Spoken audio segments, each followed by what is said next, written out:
Igreja Cristo é Vida, a sua cidade refúgio. Meus irmãos amados e minhas irmãs em Cristo, o tema da mensagem que o pastor traz para a igreja nesta manhã de domingo é a ressurreição de Cristo. Verdade ou fraude? É uma verdade ou é uma fraude? O texto que dá suporte a essa mensagem está em 2 Timóteo, capítulo 2, versículo 5. Abra sua Bíblia em 2 Timóteo, capítulo 2, versículo 5. E o texto sagrado diz assim: procura apresentar-te a Deus aprovado, como obreiro que não tem do que se envergonhar, que maneja bem a palavra da verdade. Nós somos uma igreja onde primamos por manejar bem a palavra da verdade. Porque um povo sem conhecimento é um povo fácil de ser manipulado, de ser enganado, de ser escravizado. Por isso que o Senhor disse, através de Neemias, meu povo está sendo destruído porque lhe falta o conhecimento. Então vamos orar para que o Espírito Santo nos dê discernimento sobre essa palavra. Oremos ao nosso Deus agora. Senhor Jesus Cristo, Tu és o Deus eterno, o Verbo que se fez carne, que se manifestou como Pai na criação, como Filho na redenção e como Espírito Santo nesses últimos tempos. E nós somos o Teu povo, aquele povo que o Senhor predestinou para a salvação, que foram criados nos céus à Tua imagem, conforme a Tua semelhança, como seres espirituais. Hoje nós entendemos que a nossa verdadeira identidade espiritual é uma identidade espiritual. Nós fomos criados como espíritos. Quando chegar o fim da nossa vida terrena, o corpo volta ao pó como era, mas o espírito volta a Deus que o deu. E só o teu povo tem esse privilégio. Só o teu povo desfruta dessa maravilha. Nessa manhã, nós possamos ouvir a tua voz. Usa-me, meu Pai, como teu pastor, como teu servo. Dá-me sabedoria, discernimento, força, ânimo, coragem para proclamar a tua palavra com verdade. Eu te peço isso em nome do Senhor, em nome de Jesus, e que todo o povo de Deus que crê diga amém, amém e amém. Diga graças a Deus, irmão. Meus irmãos amados e minhas irmãs em Cristo, a ressurreição de Jesus é um dos temas mais importantes do cristianismo. Você que já leu a Bíblia várias vezes, já percebeu que durante seu ministério terreno, Jesus falou desse tema da ressurreição várias vezes. A ressurreição de Jesus é o acontecimento mais importante da história da humanidade. Vou repetir. A ressurreição de Jesus é o acontecimento mais importante da história da humanidade. O cristianismo não está fundamentado apenas nos ensinamentos dos milagres, das curas, que Jesus ensinou, mas principalmente no fato de que o Senhor Jesus morreu, foi sepultado e ressuscitou ao terceiro dia. É tão importante isso, que sem esta verdade da ressurreição, não haveria cristianismo. Sem a verdade da ressurreição, não haveria igreja, não haveria esperança. A vida terminaria com a morte física. Você viveria aqui 50, 70, 80 anos, morreu, acabou a história, findou tudo ali. Mas Jesus disse, eu sou a ressurreição e a vida. Quem crê em mim, ainda que morra, viverá. E todo que vive e crê em mim não morrerá eternamente. Crês isto? Então, para o cristão verdadeiro, legítimo, a vida não termina na morte, mas ela prossegue eternamente. como uma infindável comunhão com Deus por toda a eternidade. No livro de João, capítulo 14, versículo 1 em diante, o Senhor Jesus disse, marcaram já na Bíblia, encontraram?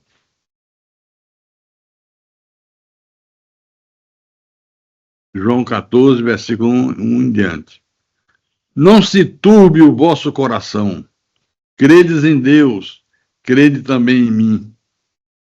Na casa de meu pai há muitas moradas. Se assim não fora, eu vou-lo teria dito, pois vou preparar-vos lugar. E quando eu for e vos preparar lugar, voltarei e vos receberei para mim mesmo, para que onde eu estou estejais vós também. Olha, irmãos, santos de Deus, pedras que vivem. Jesus fez essa declaração, que é uma verdade que produz muito conforto na nossa vida, num momento de grande tensão, porque se aproximava o dia que Judas o trairia por 30 moedas de prata. Então, essa passagem bíblica aqui traz um grande conforto espiritual. Ela é proclamada por Jesus numa hora de muita angústia devido à traição de Judas. Era um momento angustiante. Faltavam apenas umas poucas horas para Jesus passar pela agonia do Getsemane e a morte na cruz. E a alma de Jesus o atribulava por causa disso. Nesse mesmo livro de João, capítulo 12, versículo 27, olha como Jesus fala. Ele disse assim, agora está angustiada minha alma. E que direi eu? Pai, salva-me desta hora? Mas precisamente com esse propósito vim para esta hora. Jesus está dizendo, eu por acaso vou reclamar? Eu por acaso vou pedir a Deus que passe de mim esse cálice? Se eu vim para passar por esse momento, se eu vim para ser crucificado, para morrer em favor do meu povo. Em João capítulo 13, versículo 21, João capítulo 13, versículo 21. Ok?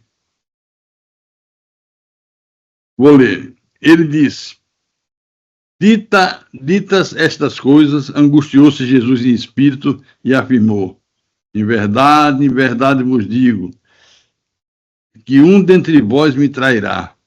Isso causou uma angústia muito grande em Jesus. Apesar de conviver todo aquele tempo com os apóstolos, Jesus sabia que um deles iria traí-lo, Judas. E Judas foi escolhido para fazer parte do colegiado apostólico, porque somente um filho do diabo podia desempenhar esse papel. Aquele serviço sujo que um filho de Deus jamais poderia fazer, ficou a cargo de Judas. Esse texto aqui mostra a natureza humana de Jesus. O versículo mostra a humanidade de Jesus prestes a enfrentar a cruz, sentindo o peso, a dor do sofrimento atroz que se aproximava. Jesus sentia essa angústia muito grande. Entretanto, ao invés de ele pedir ao Pai para escapar do sacrifício, Jesus mostra sua submissão ao plano de Deus para a salvação dos eleitos. Jesus diz, não foi para isso mesmo que eu vim. Como é que eu vou me esquivar? Como é que eu vou fugir da minha missão? Foi para esta missão que o Pai me enviou. Então, ao invés de pedir para escapar do sacrifício, Jesus mostrou uma submissão plena ao Deus Todo-Poderoso. Diga graças a Deus. Agora, vamos ao coração da fé cristã, que é a ressurreição de Jesus. A ressurreição de Jesus Cristo é o centro da fé cristã. O próprio Evangelho depende dela.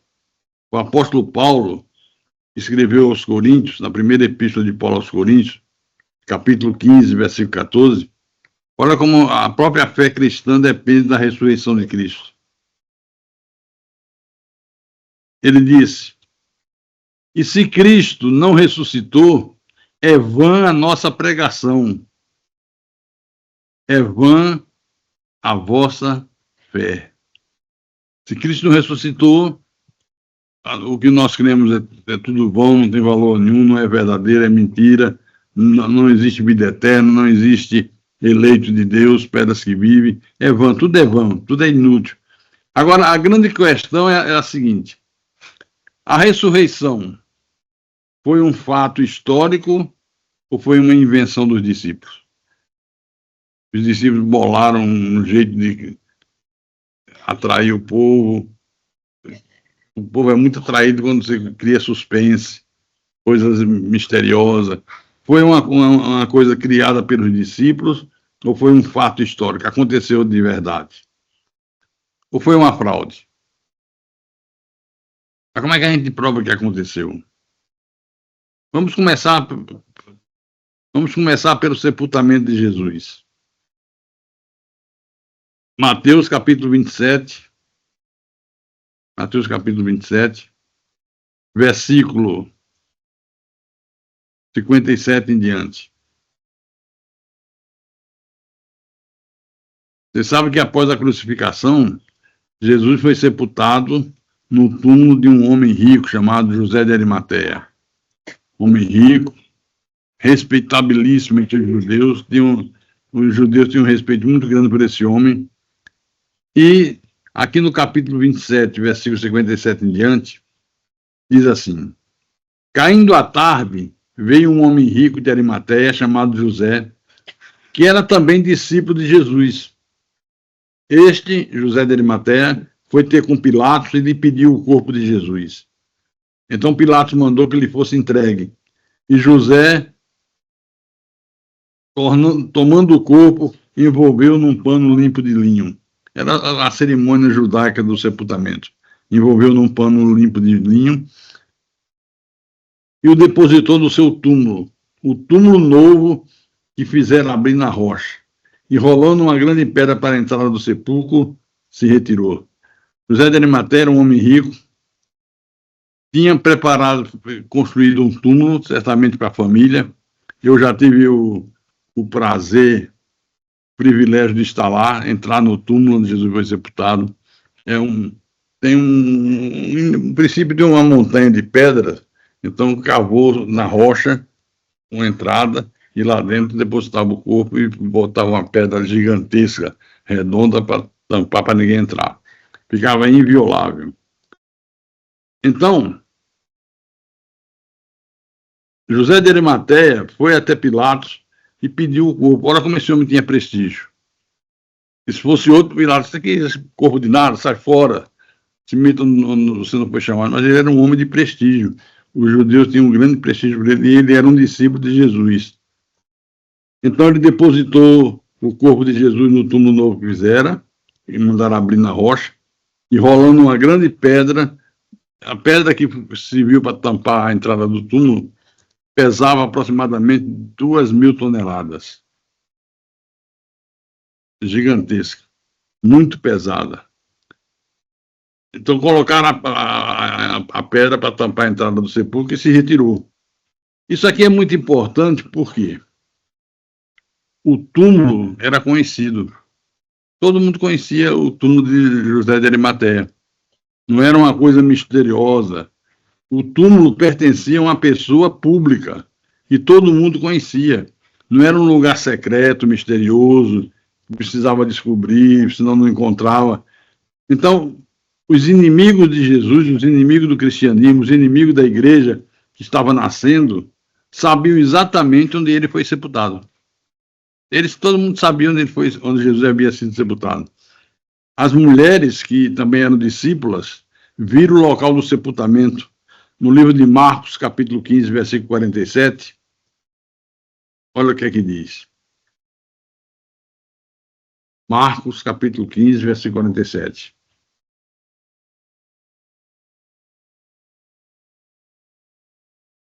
Encontraram? Então vou ler. Ora, Maria Madalena e Maria, mãe de José, observaram onde ele foi posto. Observaram. José de Arimateia tinha como se fosse um sítio na cidade de Jerusalém, nos arredores de Jerusalém, e um jardim bonito, era um homem rico de posse. Ali no jardim ele construiu o túmulo.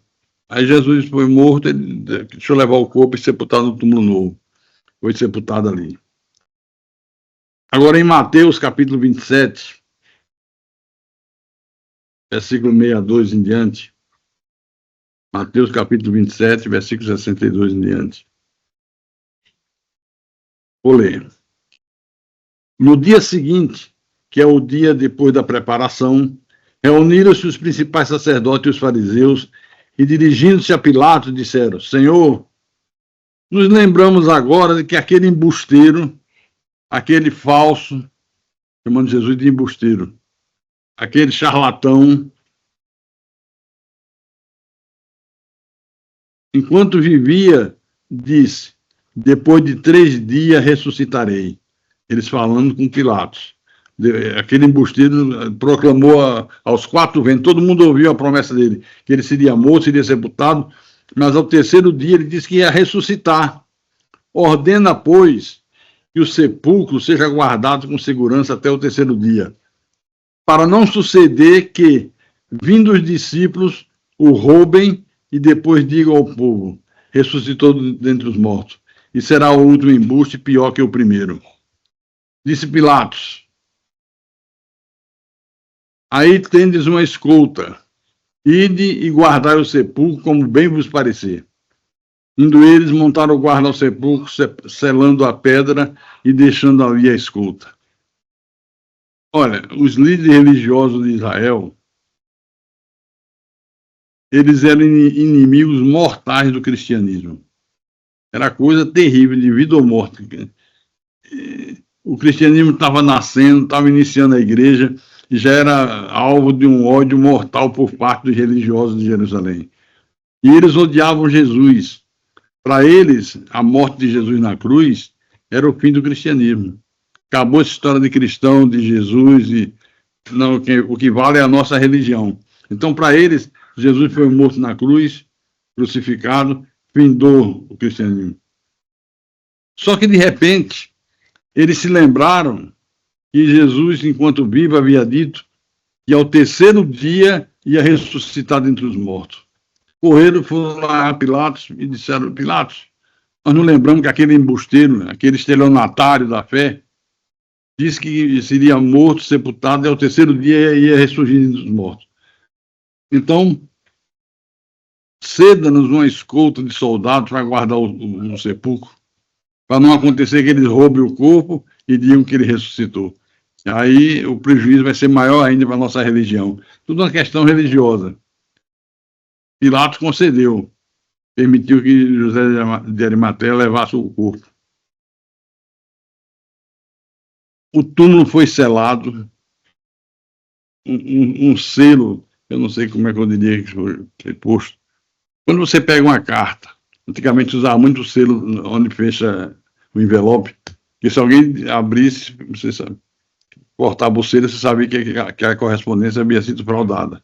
Então selaram o corpo, colocaram uma guarda no túmulo, tudo isso para impedir, segundo os religiosos da época, que os discípulos roubassem o túmulo, o corpo de Jesus. Pastor, quantos soldados guardavam o túmulo? Uma escolta de soldados romanos era composta de 16 soldados. 16 soldados armados, revezando turnos de 24 horas, dia e noite guardando o túmulo. A coisa não estava para brincadeira, não. Então, a escolta foi posta ali e eles se revezaram 24 horas. É claro e evidente, ninguém vai negar, que 16 soldados romanos era mais do que suficiente para impedir qualquer tentativa humana de alguém remover o corpo. Quem é que ia enfrentar 16 soldados? Uma escolta de soldado romano? Ninguém, não havia qualquer chance. Então não havia nenhuma possibilidade de alguém remover o corpo. Passaram os 3 dias e finalmente deu-se a notícia da ressurreição. 3 dias se passaram, surge a notícia. Marca aí na tua Bíblia Mateus 28. Mateus capítulo 28. Versículo 1 a 10. No findado sábado, ao entrar o 1º dia da semana, Maria Madalena e a outra Maria foram ver o sepulcro. Olha como elas sabiam onde era. Foram certinho ver o sepulcro. E eis que houve um grande terremoto, porque um anjo do Senhor desceu do céu, chegou-se, removeu a pedra e assentou-se sobre ela. Já imaginou uma cena dessa? Se coloque no lugar dessas mulheres. Vamos lá visitar o túmulo do Senhor morto. Chega lá um terremoto, o anjo aparece, senta-se na pedra, essa de 2 toneladas que fechava o túmulo. Que visão, que coisa extraordinária, um anjo dos céus, um anjo de Deus. Eis que houve um grande terremoto, porque um anjo do Senhor desceu do céu, chegou-se, removeu a pedra e assentou-se sobre ela. O seu aspecto era como um relâmpago, e a sua veste alva como a neve. Tem um hino chamado, que o título do hino é Alva como a Neve. E os guardas tremeram espavoridos e ficaram como se estivessem mortos. Os guardas ficaram tão estupefatos com a cena, um terremoto, um anjo com veste resplandecente, uma cena que eles nunca haviam nem imaginado na mente deles, ficaram espavoridos, em choque. Mas o anjo, dirigindo-se às mulheres, disse: não temais, porque seis que buscais Jesus que foi crucificado. Ele não está aqui, ressuscitou, como tinha dito. Vinde e vê onde ele jazia. E depois depressa, e dizei aos seus discípulos que ele ressuscitou dos mortos. E vai adiante de vós para a Galiléia. Ali o vereis. É como vos digo. E retirando-se elas apressadamente do sepulcro, tomadas de medo e grande alegria, um misto de medo com um misto de alegria, que era uma coisa fantástica, extraordinária, sobrenatural que estava acontecendo. Retiraram-se apressadamente do sepulcro, tomaram de grande medo e alegria, correram a anunciá-lo aos discípulos. E eis que Jesus veio ao encontro delas e disse: salve! E elas, aproximando-se, abraçaram-lhe os pés e o adoraram. Nós somos adoradores de Deus. Então Jesus lhe disse: não temais, ide avisar meus irmãos que se dirijam a Galiléia, e lá eles me verão. O X da questão era que Jesus havia prometido ressuscitar ao terceiro dia. Se Jesus ressuscitasse ao terceiro dia, estava sacramentada a veracidade do cristianismo. A religião judaica ia sucumbir, ia se tornar pó. Então eles não queriam de hipótese alguma que isso acontecesse. Aliás, eles mesmos não acreditavam nisso. Por isso que pediram escuta. E a ideia deles é que os discípulos iam, de alguma maneira, roubar o corpo e espalhar o boato que ele havia ressuscitado, o que daria uma força violenta ao cristianismo. Agora, quais foram os argumentos que esses incrédulos usavam para negar a ressurreição? Qual o argumento? Primeiro, os discípulos roubaram o corpo. Quando os discípulos começaram a espalhar que Jesus ressuscitou, ele ressuscitou dentre os mortos, aí eles disseram: não, como é que vai ressuscitar dentre os mortos? Quem é esse para ressuscitar alguém dentre os mortos? Esses cristãos aí é que roubaram o corpo. Roubaram o corpo. Então esse foi o primeiro argumento a ser divulgado para combater a verdade da ressurreição. Marque aí Mateus capítulo 28.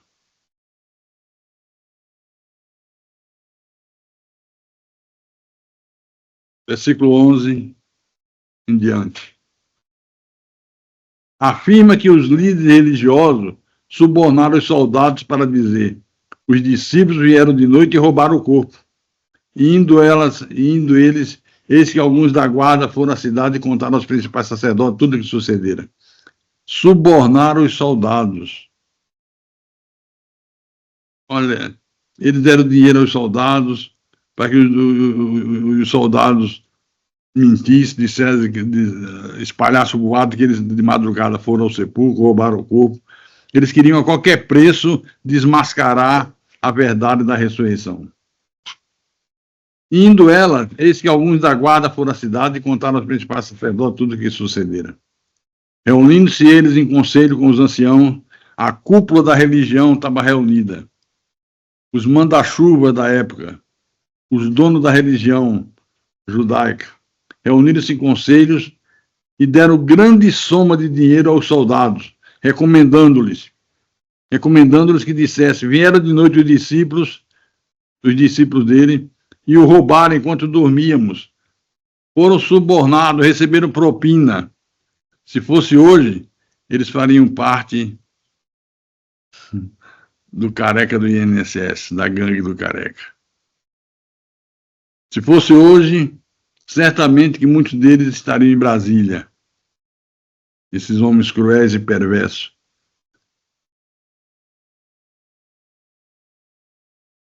Então, versículo 15.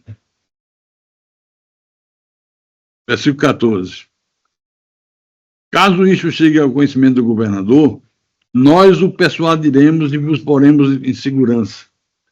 Eles, recebendo dinheiro, fizeram como estavam instruídos. Esta versão divulgou-se entre os judeus até o dia de hoje.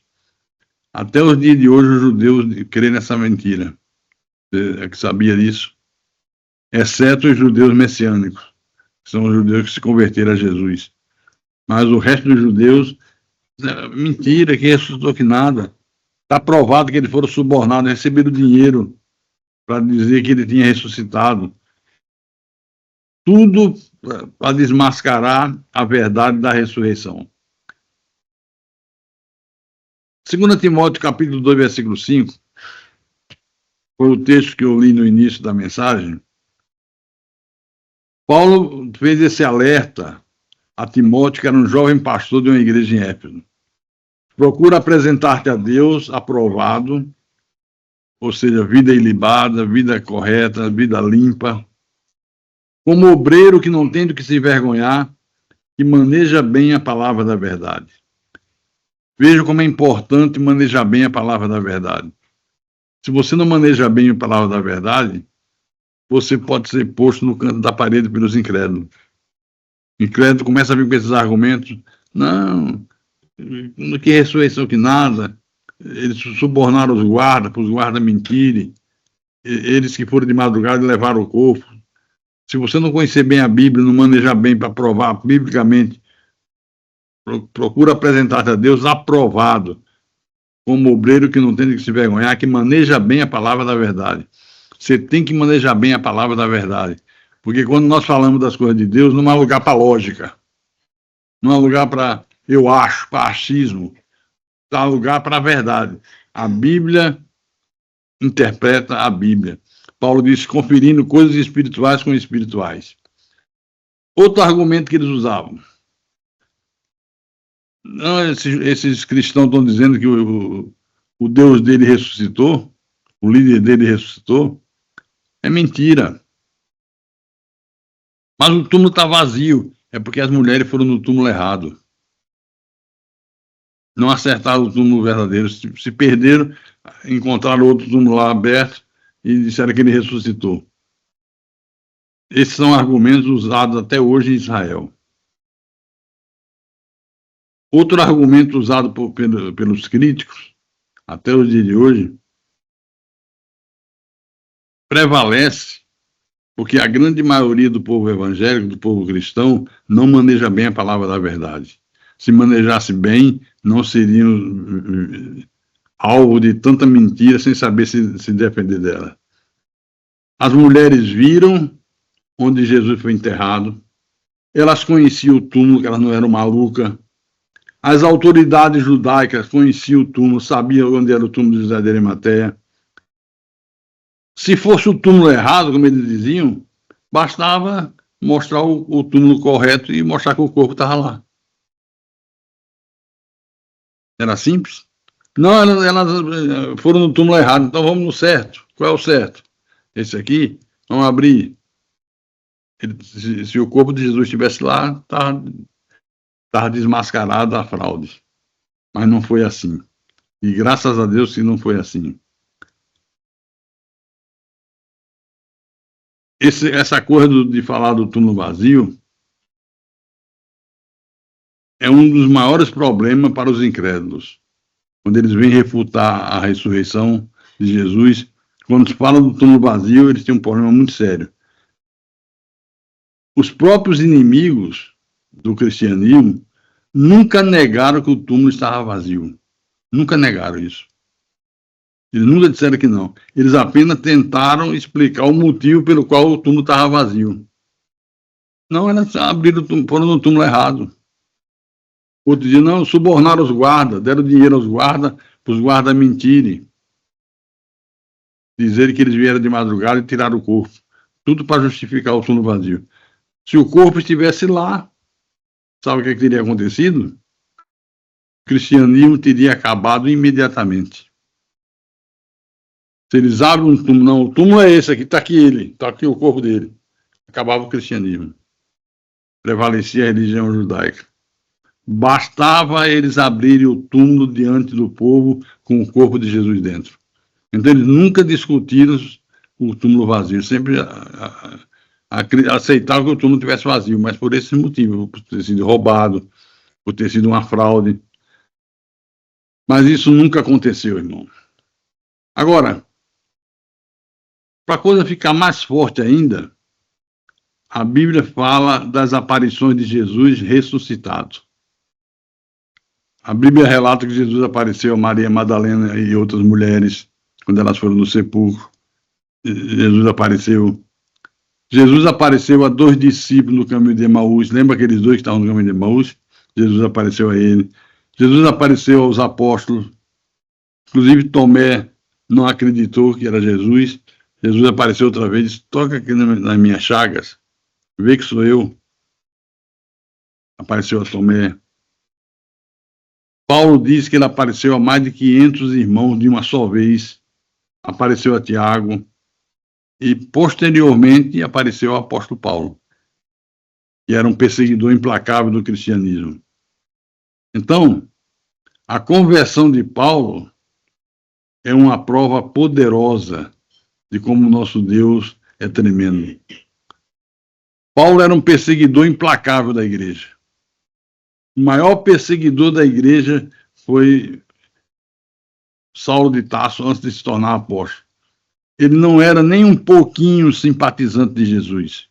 Ele não tinha a mínima simpatia.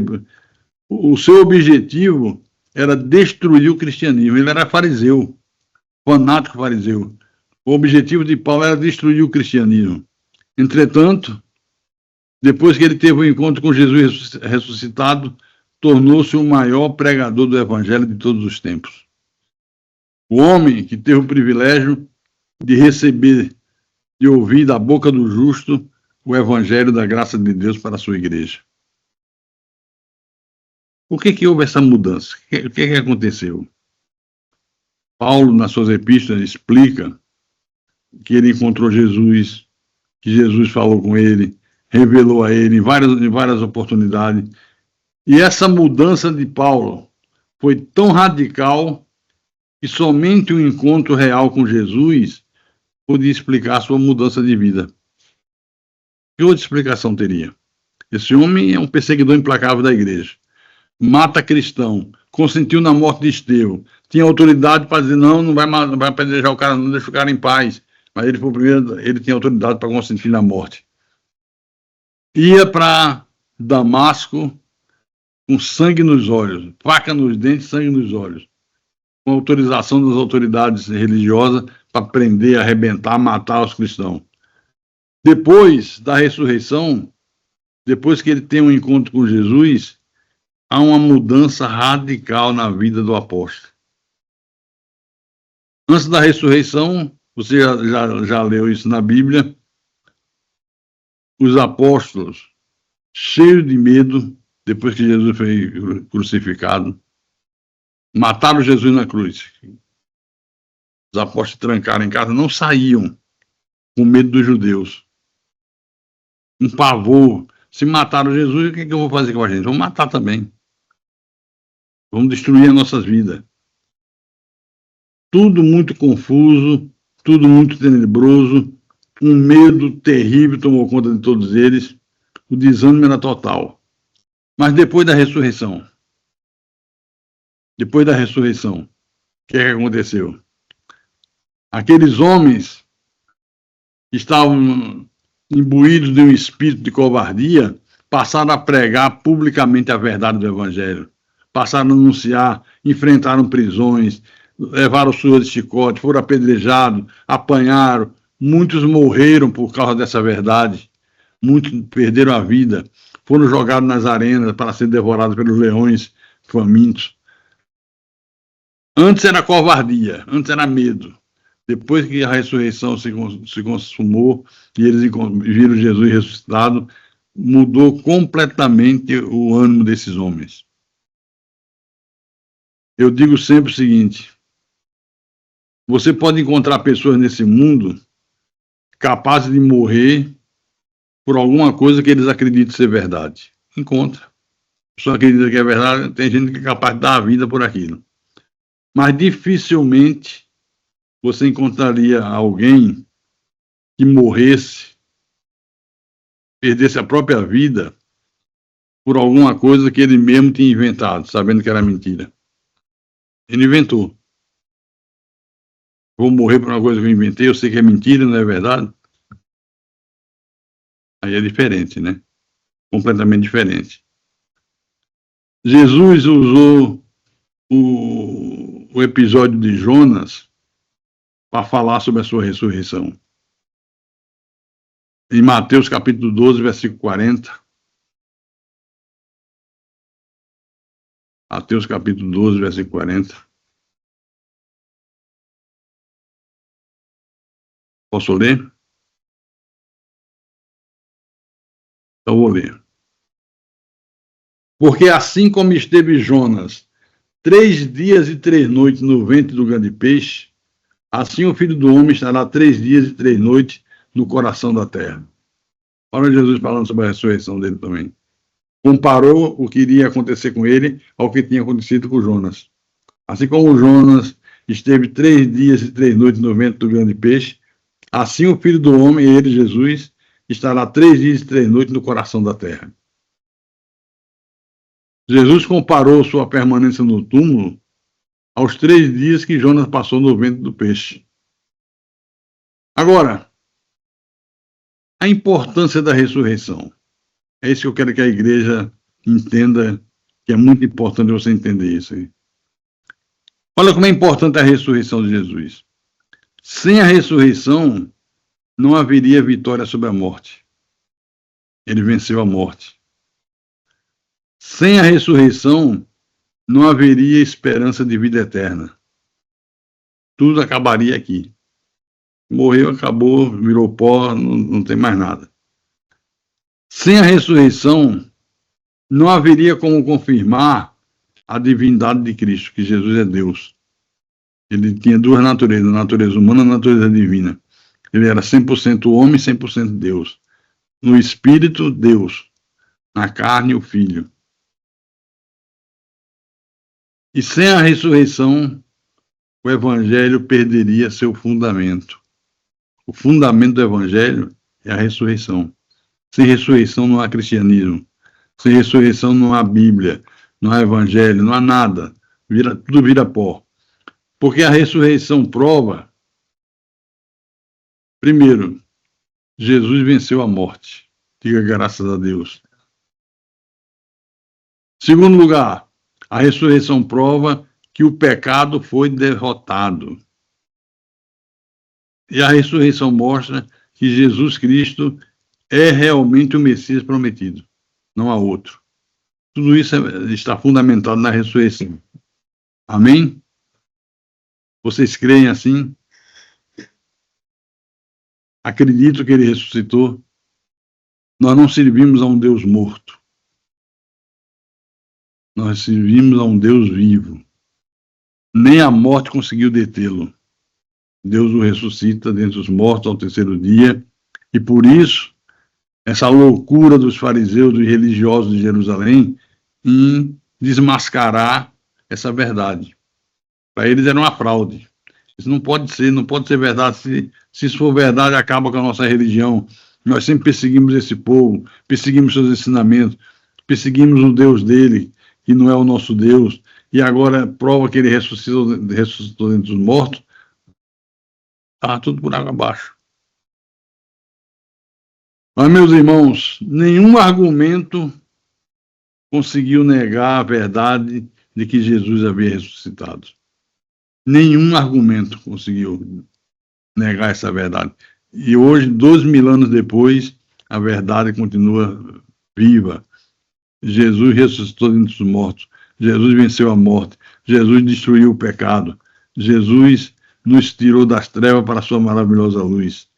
Nenhum argumento conseguiu negar a verdade da ressurreição. Essa mensagem continua ecoando até os dias de hoje. É tão importante a ressurreição, a vida de Jesus, tudo isso nesse contexto, que a história da humanidade se divide em duas partes: antes de Cristo e depois de Cristo. Nós estamos no ano 2026, não é isso? 2026, depois de Cristo. Depois de Cristo começa uma nova contagem. Os judeus ainda vivem na contagem antiga. Anos 5000, eles não aceitam a vinda do Messias. Não aceitam que Jesus é Deus. Eu tive a oportunidade de, numa das minhas viagens a Israel, conversar com o guia, o Jaime, um judeu argentino, e um dia nós paramos para fazer um lanche e ficamos conversando assim na entrada do restaurante. E eu digo: Jaime, me diz uma coisa, por que vocês não creem em Jesus? Aí ele olhou assim, ficou com a cara de mal, sabe? Chega o semblante e mudou. Eu pensei que ele ia me agredir. Ele disse: porque Jesus é uma falsidade, é um embuste. O que é Jesus para vocês? Ele disse: a mesma coisa que os santos são para os católicos, não vale nada, não tem valor nenhum. Mas por que você não crê em Jesus? Vocês não dizem que ele é o Salvador? Eu digo: sim, ele é o Salvador. Cada que não nos salvou, vivemos hoje debaixo do jugo dos inimigos, somos perseguidos. Cadê a salvação dele? Eu digo: mas a salvação é espiritual. Quando eu falei a salvação é espiritual, aí ele mudou, ele parou assim. Acho que o Espírito Santo deu um lampejo de luz na mente daquele homem. Ele disse: como assim? Eu digo: Jesus veio salvar para a vida eterna. Ele é o Deus eterno, o Deus Todo-Poderoso. Aí citei alguns versículos do Velho Testamento. Esse homem ficou com lágrimas nos olhos. Era o último dia que nós estávamos em Israel. Ele encontrou com outros judeus e combinaram: daria para o senhor ir amanhã lá no kibbutz, para o senhor dar uma palestra sobre esse assunto? Eu digo: não, porque eu vou viajar de manhã cedo. Então não tem mais, e não tive mais a oportunidade de voltar a Israel. Mas ele balançou as estruturas do homem, viu? A verdade da palavra mexe com as pessoas. Então, essa mensagem continua ecoando até hoje. E eu quero terminar essa minha homilia dessa manhã de domingo dizendo a você: Gandhi, um dos grandes líderes religiosos do mundo, morreu. Gandhi morreu, Mahatma Gandhi. Mas se você for lá onde o túmulo de Gandhi está, os ossos de Gandhi estão lá. Buda, outro grande líder religioso do mundo, morreu. Se você for no túmulo de Buda, os ossos de Buda estão lá. Padre Cícero, tão venerado no Nordeste do Brasil, principalmente, morreu. Se você for no túmulo do Padre Cícero, os ossos do Padre Cícero estão lá. Mas eu quero dizer para você, meu irmão e minha irmã, que existe um túmulo lá na Palestina, onde quando você chega tem uma tabuleta pregada na parede assim, da entrada, escrito: ele não está aqui, ele ressuscitou dentre os mortos. O túmulo está vazio. Diga graças a Deus. Ele não está aqui, ele ressuscitou dentre os mortos. Você crê num Deus que ressuscitou dentre os mortos. Por isso ele pode estar com você todos os dias da tua vida, todos os minutos, todos os segundos da tua existência. Você tem que crer nesse Deus, colocar a tua vida nas mãos dele. Ele está no controle de todas as coisas. Nada foge ao controle do Deus bendito, do Deus eterno. Ele é Deus sobre todos. Amém? Você não está crendo num Deus de corrente. Isso não é Deus de nada. Um Deus de sal grosso, de velas acesas, isso não vale nada. Isso é macumba gospel. Você não está crendo num Deus de gesso. Se cair, se faz em 1000 pedaços. Eu lembro quando eu era católico, apostólico, romano. É chique, né? Isso, né? Católico, apostólico, romano. Eu estudava aqui em Natal, no Salesiano, ali da Ribeira, aquele colégio Salesiano da Ribeira, estudei 2 anos lá. E eu era muito envolvido com a religião. Eu ia para as missas, aí os padres me chamaram para eu ajudar como coroinha, botava uma batinazinha de padre, ficava aquele badalo saindo fumaça no altar, blém, blém, blém, blém, blém, blém. Dia de ceia, servia, que preparava não é vinho, mas o nomezinho um copo, quando botava o vinho, um guardanapo, aí o padre bebia, comia a hóstia. Interessante, né? Eles fazem a celebração da ceia sem pão, com hóstia, e só o sacerdote é que come da hóstia e do vinho. Os fiéis, só o vinho, só a hóstia. Só a hóstia. E eu tinha verdadeira loucura com as coisas de Deus, tinha um desejo grande de servir a Deus, eu era atraído. Eu, às vezes, chegava no Salesiano, a capela estava aberta, eu ia sozinho. Aquele silêncio, eu me ajoelhava diante da imagem do Cristo crucificado e dizia: Senhor, apareça para mim. Eu ficava orando, pedindo para Jesus aparecer para mim. Depois que eu conheci a palavra, eu fui entender porque que muitas das vezes eu olhava para aquela imagem, coroa de espinho, sangue escorrendo, semblante de dor, e eu dizia assim: eu não sei quem é que está em situação pior, sou eu ou ele. Não sei quem está na situação mais deprimente. Quem está precisando de ajuda, eu ou ele? Você vê como uma religião cega, uma religião faz você pensar bobagem. Mas o conhecimento pleno da verdade de Deus ilumina os nossos olhos e nos conduz para a vida eterna. Diga graças a Deus. E quem tem ouvidos para ouvir, que ouça o que o Espírito falou com a igreja nessa manhã de domingo. Em nome de Jesus. Pode glorificar a Deus com palmas.